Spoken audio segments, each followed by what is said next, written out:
ఈ రోజు జరిగిన ఐపీఎల్ 2025 మెగా ఆక్షన్లో టీమ్స్ అయితే ఒక ప్లేయర్ని కొంటారనుకుంటే ఇంకో ప్లేయర్ని కొంటాం, అది కూడా షాకింగ్ రేట్స్కి. అవేదో ఈ వీడియోలో చూద్దాం, స్కిప్ చేయకుండా చూడండి. ఫస్ట్ మార్కీ లిస్ట్ 1లో చూసుకుంటే first player Harshdeep Singh.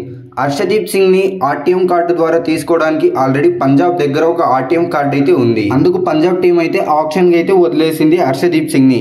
Option లో అయితే first player Harshdeep Singh and GT Sunrisers అయితే పోటీ పడ్డారు తీసుకోవడానికి. ఆల్మోస్ట్ జీటీ అయితే క్విట్ అయిపోయింది. సన్ రైజర్స్ హైదరాబాద్ 15 crores దగ్గర ఉన్నప్పుడు సోల్డ్ అని చెప్పేశారు. అప్పుడైతే ఆర్టీఎం కార్డ్ అయితే పంజాబ్ కింగ్స్ యూజ్ చేశారు. సో పంజాబ్ కింగ్స్ యూజ్ చేశారు కాబట్టి మళ్ళీ సన్ రైజర్స్ని అడిగితే 18 crores వాళ్ళు బిడ్ చేశారు ఫైనల్గా. సో మళ్ళీ ఆర్టీఎం కార్డు యూజ్ చేస్తారని అడిగితే పంజాబ్ కింగ్స్ ఎస్ అని చెప్పి 18 crores అయితే హర్షదీప్ సింగ్ ని తీసుకున్నారు. అండ్ సెకండ్ ప్లేయర్ వచ్చేసరికి కగిసో రబాడా ఆల్మోస్ట్ ఆర్సీబీ కూడా పోటీ పడ్డారు తీసుకోవడానికి. బట్ ఫైనల్ కి జీటీ అయితే 10.75 crores అయితే రబాడాని తీసుకున్నారు.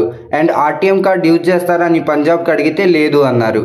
అండ్ థర్డ్ ప్లేయర్ వచ్చేసరికి Shreyas Iyer. Most expensive player in IPL history for 20 minutes Shreyas Iyer. 26.75 crores అయితే పంజాబ్ అయితే శ్రేయస్ అయ్యర్ ని బై చేశారు. శ్రేయస్ అయ్యర్ ని లాస్ట్ వరకు కేకేఆర్ అండ్ ఢిల్లీ అయితే కొనడానికి చూశారు. బట్ వాళ్లతో పోటీగా పంజాబ్ కింగ్స్ కూడా తీసుకోవాలి అని కన్ఫర్మ్ 26.75 crores పెట్టి అయితే తీసుకున్నారు. And most expensive player for 20 minutes అని ఎందుకన్నానంటే మీకు మార్కీ సెట్ 2లో అయితే తెలుస్తుంది. అండ్ ఇప్పటి వరకు మీరు వచ్చారంటే వీడియో బాగా నచ్చింది. సో కాబట్టి మన టెలిగ్రామ్ ఛానల్ లింక్ డిస్క్రిప్షన్లో ఉంది, జాయిన్ అవ్వండి. అన్ని ఐపీఎల్ మ్యాచెస్ అందులోనే ఫ్రీగా ఇస్తాం.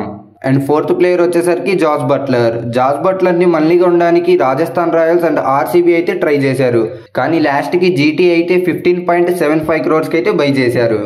అండ్ ఫిఫ్త్ ప్లేయర్ వచ్చేసరికి మిచెల్ స్టార్క్. ఈ ఆక్షన్ ముందు వరకు మోస్ట్ ఎక్స్పెన్సివ్ ప్లేయర్ గా ఉన్న ఇతను ఈ ఆక్షన్ లో జస్ట్ 11.75 crores కే ఢిల్లీ అయితే బై చేశారు.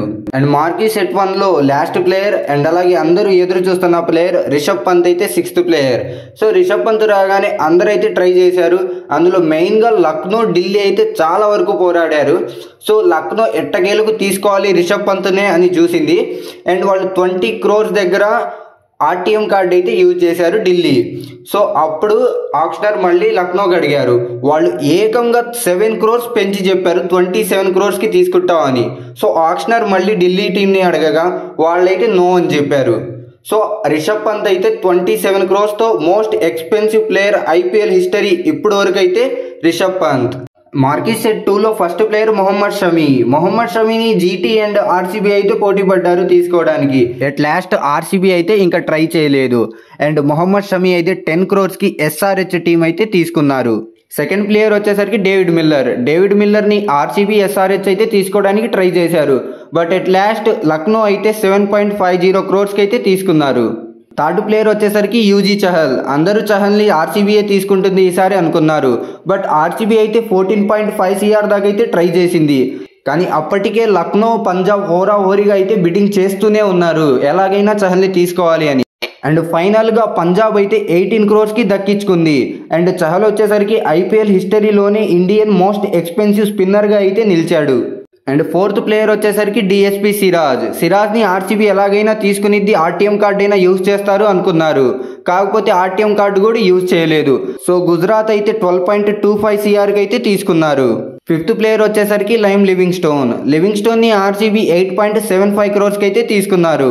అండ్ మార్కీ సెట్ 2లో లాస్ట్ ప్లేయర్ వచ్చేసరికి కేఎల్ రాహుల్ ని ఎప్పటి నుంచో అందరూ ఆర్సీబీ టీంలోకి వెళ్తాడు మళ్ళీ అని చూస్తున్నారు. బట్ ఆర్సీబీ అయితే షాకింగ్ గా అయితే బిడ్డింగ్ చేసింది కేఎల్ రాహుల్ కోసం. స్టార్టింగ్ లో ఒక్కసారికి 2 crores దగ్గర అయితే బిడ్ చేశారు. ఇంకా అదే లాస్ట్ వాళ్ళకి ఆర్సీబీ ఏ మాత్రం ఇంట్రెస్ట్ చూపించలేదు కేఎల్ రాహుల్ ని తీసుకోవడానికి. లాస్ట్ కి ఏ టీం కూడా చాలా పెట్టి తీసుకోవడానికి అయితే అసలు ఇంట్రెస్ట్ చూపించలేదు. అంటే ఢిల్లీ 14 crores కి అయితే లాస్ట్ కి కేఎల్ రాహుల్ ని బై చేసింది. సో కేఎల్ రాహుల్ ని ఇంత తక్కువకి బై చేస్తారని ఎవరు అనుకోని ఉండరు. మెయిన్ గా ఆర్సీబీకి అయితే చాలా మంది ఫ్యాన్స్ అయితే తిట్టుకుంటున్నారు. ఎందుకంటే శ్రేయస్ అయ్యర్, పంత్, కేఎల్ రాహుల్ మెయిన్ గా ముగ్గురులో ఒకరిని తీసుకుంటారు కన్ఫర్మ్ గాని చూశారు. బట్ లాస్ట్ కి వాళ్ళు ఎవరిని ఇంట్రెస్ట్ చూపించలేదు. అందరు కేఎల్ రాహుల్ ని తీసుకుంటారు లాస్ట్ లో అనుకుంటే కేఎల్ రాహుల్ ని కూడా అసలు వదిలేశారు. సో ఏది మంచి బై అనుకుంటున్నారో మీరు కామెంట్ చేయండి.